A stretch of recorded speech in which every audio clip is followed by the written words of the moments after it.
Hi there, good morning, good afternoon, and good evening. On this video, we're going to talk about the iOS 26 beta 2 release date and new features, and basically what to expect. So the first thing you want to expect right now is this page transparency.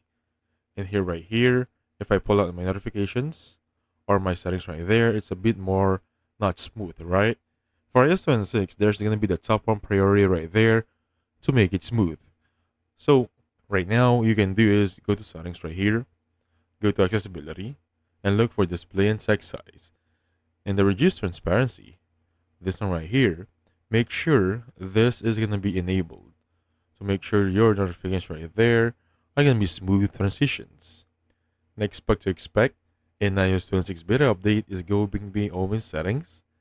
In here, looking for battery, and it will improve battery life and battery usage highly, especially for iOS or iPhone 15, 16, and 17.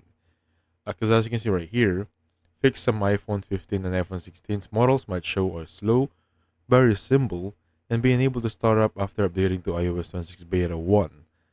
And for this one right here, iOS Beta 2 doesn't really have a release date as of now, and not everyone has access to this.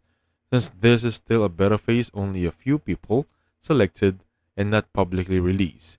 So take note about that one. Alright? And that's it. So thank you so much for watching. I'll catch you guys on the next one.